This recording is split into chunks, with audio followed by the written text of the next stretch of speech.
Hey guys, and welcome to the second step of the W.I.N.D process, impact. So you've already heard me say, I want you to think about how forceful do you want your W.I.N.D to be? And then go off and observe what is actually going on, seeing what patterns are there, and how we can use these data points to describe the impact it is having on you, that person, and even the work environment. So how do you go about doing that? Well, remember that investigator hat I told you about? Well, now we want to take that investigator hat one step forward. I need you to start interpreting what it is you're seeing. The behavior, the statements, the tone of voice, maybe your own emotional reactions. And the interpretations are going to serve you. They will be very helpful to understand neutrally what is going on. So let me give you a series of questions that will help you do just that. The first one is, how did it affect you? Right? You want to give this feedback for a reason, and understanding why it's affecting you is the first place as to why, well, you even want to say anything. Imagine you're giving your feedback to your boss. Your boss, for whatever reason, as startups are known to be, has really bad personal boundaries. Even professionally, asking you to go beyond what it is you're supposed to do at the startup on, let's say, a weekend. He gives you a call. He tells you, hey, I really need this report done tonight. I'm on a hurry. Can you go off and actually print out some things for me and leave them in the office so I have them there tomorrow when I go in on Sunday? It's your Saturday. It's your weekend. For some reason or another, you don't want to give them the feedback that, no, I don't want to do that. And instead, you want to tell them that, okay, let's just do it. You're resigned. But if you were to give them feedback, you would say that your role and your duties, hopefully outlined through a contract or some other guideline, says that you're not supposed to work on a Saturday, and that you would appreciate it if you went to someone else. Trying to figure out why it affects you and the personal and business case for it are really important.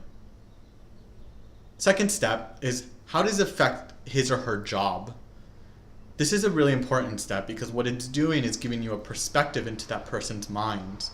And if you have that curiosity mindset, it can be really helpful to obviate what could otherwise be contentious situations and or reactions that may be troubling later on. And so this step is important because then you take that other side and that other perspective to help you go forward. Third, you want to see, how does it affect the work environment? Let's go back to the previous example I gave you of a boss telling you to do something on a weekend. It could affect the work environment twofold. One, it could obviously prevent your boss from doing his job. But two, in a positive way, it makes very clear professional boundaries as to what should be and shouldn't be allowed, which is what we all want anyways in our working relationships. So when you're thinking about these things, hone in on why it affects you, how it affects them, and how it affects the business. Because the business, the third point, is going to be really important, and it'll be helpful for understanding in the long run the business case for why it is you want to give them that feedback.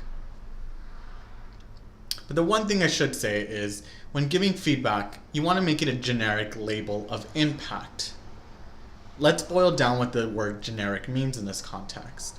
You want to make it boilerplate, applicable to anyone. It goes back to the not personalizing aspect of feedback. And if you could do this really important, if you can do this step really well, it actually, as I said before, will slide in really easily. So let's look at some type of labels that are most common. These can be inefficiency, duplication, miscommunication, ambiguity, as well as personality. And the last one's going to be a little difficult because personality is one of those things that, well, a lot of people take personally. It seems as though you're attacking who they are.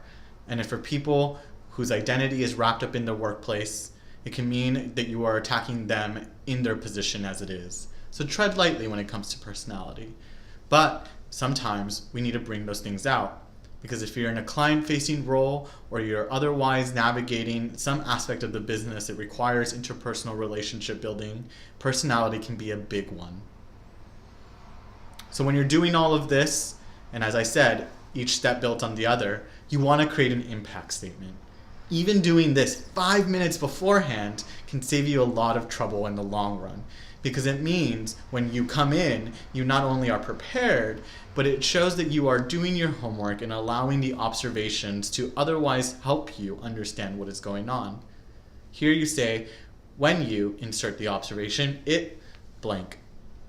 So, an example of that could say, when you call me on the weekend, it leads to a miscommunication over what it is I actually do here.